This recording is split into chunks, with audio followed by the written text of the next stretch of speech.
வணக்கம். இது லப்பைக்குடி காடு பெரம்பலூர் பக்கத்தில் இருக்குது.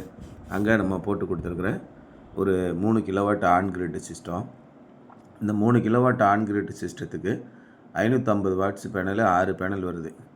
545, 550, 560, 580 இப்படி பலவிதமான டினாமினேஷனில் கிடைக்குது. எதாக இருந்தாலும் நம்ம ஒரு 6 பேனல் போட வேண்டியிருக்கு. கரெக்டாக 3000 வாட்ஸ் வராது. 3300 வாட்ஸு, 3400 வாட்ஸு அந்த மாதிரி தான் நமக்கு டோட்டலாக வரும் மொத்த அமௌண்ட்டு.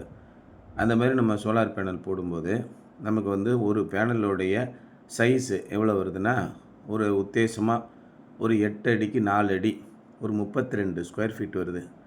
அப்போ நம்ம 3 கிலோவாட் போடுறோம்னா ஒரு 200 ஸ்கொயர் ஃபீட் வேணும். அதாவது மேலே ஒரு 12 அடி வரிசையாக 4 அடி 4 அடி 4 அடின்னு நம்ம ஒரு 3 பேனல் அடிக்கிறோம். அதேமாதிரி இந்த பக்கம் கீழே 8 அடி 8 அடி 16 அடி 12 அடிக்கு 16 அடி. உங்கள் வீட்டில் மாடியில் நீங்கள் ஷீட்டு போட்டிருந்தாலும் இந்த வீட்டில் ஷீட்டு போட்டிருந்தாங்க. அதனால் ஸ்ட்ரக்சர் காஸ்ட்டு கம்மியாகும். அதாவது நீங்கள் கீழே ஒரு பைப்பு போட்டு கொண்டு வரும்போது நெருக்கி ஒரு 15,000 வந்துடுது. அந்த செலவு உங்களுக்கு மிச்சமாகும். அதே நேரத்தில் நம்ம வீட்டில் இடத்தையும் நம்ம மிச்சப்படுத்திக்கலாம். அதிகமான இடம் நமக்கு தேவைப்படாது. அந்த மாதிரி ஒரு வசதி உள்ள ஒரு இடத்த நம்ம போட்டுக்கலாம். 3 கிலோவாட் ஆன் கிரிட் சிஸ்டம் நீங்கள் போடும்போது அதிகபட்சமாக உங்கள் வீட்டுக்கு 5000 ரூபா கரண்ட்டு பில் வருதா, அதை நீங்கள் தடுத்து நிறுத்திக்கலாம். நம்ம வீட்டுக்கு தேவையான முழு மின்சாரத்தையும் நம்மளே சூரிய சக்தியிலேருந்து இயற்கையான முறையில் தயாரிச்சுக்கிறோம். இதுக்கு ஒரு அருமையான வாய்ப்பு. ஏன்னா முன்னெல்லாம் நீங்கள் இந்த மாதிரி ஆன் கிரிட் சிஸ்டம் போடணும் அப்படின்னா ஈபியில் பலவிதமான நடைமுறைகளை நீங்கள் பின்பற்றணும். அதுக்கு அந்த அளவுக்கு சப்போர்ட் இல்லை. இப்போ லேட்டஸ்ட்டாக பார்த்தீங்கன்னா விர்ச்சுவல் அசிஸ்டண்ட்டு கூட உங்களுக்கு இப்போ போன வாரத்திலேருந்து டெவலப் பண்ணியிருக்காங்க. இந்த ஆன்கிரிட் சிஸ்டத்தை எப்படியாவது மிக விரைவில் 1 கோடி குடும்பத்துக்கு நம்ம கொடுத்துடணும். ஒரு குடும்பத்தில் 4 பேர் இருக்காங்கன்னா நெருக்கி பார்த்திங்கன்னா 4 கோடி பேர் இந்த சுயசார்பான மின்சாரத்தை உற்பத்தி பண்ணணும் அப்படிங்கிறதுல ரொம்ப முனைப்பாக இருக்காங்க. அதில் இதுவரைக்கும் நம்ம எட்டியிருக்கிற எல்லை ஒரு 10 லட்சம் பேர் தான் இந்தியா முழுமைக்கும். அதில் தமிழ்நாடு எவ்வளோ பேர்னா ஒரு 2 லட்சம் பேர் தான் இந்த மாதிரி சோலார் போட்டிருக்காங்க. அதனால் நீங்கள் வீடுகளுக்கு எனக்கு தேவையான மின்சாரத்தை முழுமையுமாக நானே உற்பத்தி பண்ணிக்கணும் அப்படின்னு ஆர்வமுள்ள எல்லா பேரும் சோலார் போடுங்க. உடனடியாக சோலார் போடுறதுக்கான அனுமதியும் கிடைக்கிது. அதே மாதிரி அரசாங்கமும் இதை தீவிரமாக ஊக்குவிக்குது. அதனால் விர்ச்சுவல் அசிஸ்டண்ட் மூலிமா நீங்கள் விண்ணப்பம் பண்ண உடனேயே உங்களுடைய வாட்ஸ்அப் எண்ணுக்கு அது குறித்த தகவல் வருது. உடனடியாக அது குறித்து நடவடிக்கை எடுக்க சொல்லி ஏஇ ஆஃபீஸ்க்கும் இபி ஆஃபீஸ்க்கும் போகுது. அதே மாதிரி வங்கிக்கும் போகுது. நீங்கள் அவங்களுக்கு தேவையான வங்கி கடன் உதவிகளை சிபில் ஸ்கோர் அடிப்படையில் கொடுங்க. சிபில் ஸ்கோர் 720 730 அப்படி இருந்துச்சுன்னா உடனடியாக 2 நாள் 3 நாளில் வங்கி கடன் உதவி கிடைக்கிது. அதுவும் பார்த்திங்கன்னா வட்டியை மிக குறைந்த விகிதத்தில் கொடுக்க சொல்லியிருக்காங்க. வேறு எந்த லோனுக்கும் இந்த அளவுக்கு குறைவான வட்டி விகிதம் கிடையாது. 6.5% வட்டி விகிதத்தில் உங்களுக்கு வங்கி கடன் உதவியும் கிடைக்கிது. அதை முதல்ல நீங்கள் ஒரு 5 வருஷத்துக்கு போட்டுட்டு அப்புறம் மானியம் ஒரு 78,000 ரூபா அதே வங்கி கணக்கில் வந்துடும்.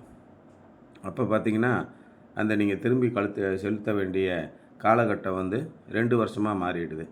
மறுபடியும் அதை நீங்கள் கையில் பணம் கிடச்சிச்சின்னா அடைச்சிக்கலாம். எப்போ வேணால் நீங்கள் தேவைக்கு அடைச்சிக்கலாம். அந்த மாதிரி எல்லா விதமான வசதிகளையும் கொடுக்குறாங்க.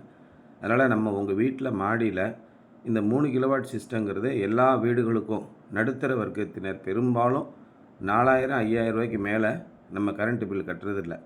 நான் எதை சொல்கிறேன்னு கேட்டிங்கன்னா, ஒரு வீடு சொந்த வீடு இருக்குது.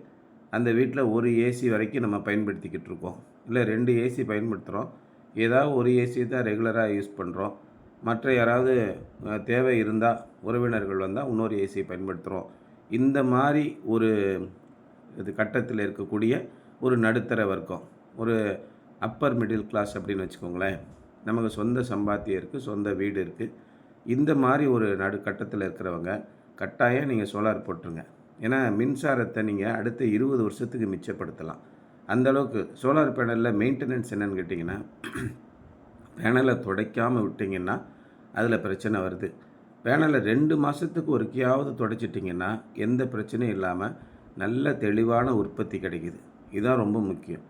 எல்லா விதமான இன்வெர்ட்டருமே நாங்கள் டீல் பண்ணுற இன்வெர்ட்டர் எல்லாமே 10 வருஷம் வேரண்டியோடு வருது. அந்தளவுக்கு உறுதியாகவும் இருக்குது. குறிப்பாக இப்போ நான் என் வீட்டில் போட்டிருக்கிற இன்வெர்ட்டர்லாம் ஒரு 12 வருஷம் ஆயிடுச்சு. இன்னும் நல்லாவே ஓடிக்கிட்டு இருக்கு. அந்த அளவுக்கு ரொம்ப ஸ்ட்ராங்காக நல்ல தன்மையுள்ள நல்ல உழைக்கக்கூடிய ஒரு இன்வெர்ட்டர் தான் கொடுக்குறாங்க. அதனால் குறைஞ்சது 10 வருஷம் எந்த பிரச்சனையும் இல்லாமல் ஓட்டிடலாம். அதுக்கப்புறமும் தொடர்ந்து உழைக்க தான் செய்யும். பேனலை நம்ம துடைக்காமல் போட்டோம்னா தான் அதில் வெடித்து போய் கண்ணாடி மங்கலாக போய் ப்ரொடக்ஷன் கம்மியாகும். நல்லா துடைச்சி வச்சுட்டோம் 2 மாதத்துக்கு ஒருக்க. அதுலேயும் 2 மாதத்துக்கு ஒருக்க உங்களுக்கு நல்ல ஒரு மழை பெஞ்சிருச்சுன்னா அப்பயும் நீங்கள் துடைக்க வேண்டியதில்லை. என்னுடைய ப்ராக்டிக்கலான அனுபவத்தில் ஒரு வருஷத்துக்கே ஒரு 2 முறை இல்லைனா 3 முறை நீங்கள் துடைச்சிட்டிங்கன்னா போதும், நல்ல உற்பத்தி இருக்கும். இதில் நீங்கள் என்ன விதமான மின் சாதனங்களையும் பயன்படுத்திக்கலாம், என்ன விதமான சேமிக்கும் மின் கலன்களையும் நீங்கள் வச்சு சேமிச்சுக்கலாம். அந்தளவுக்கு ரொம்ப சக்தி வாய்ந்த ஒரு மின் உற்பத்தி அமைப்பு இந்த காலத்தில் நமக்கு இந்த டெக்னாலஜினால் கிடச்சிருக்கு. அதனால் இதை பயன்படுத்திக்கோங்க.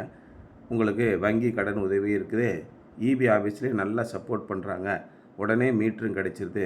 வீட்டுக்கும் இபி சப்ளை நல்ல சப்ளையாக இருக்குது.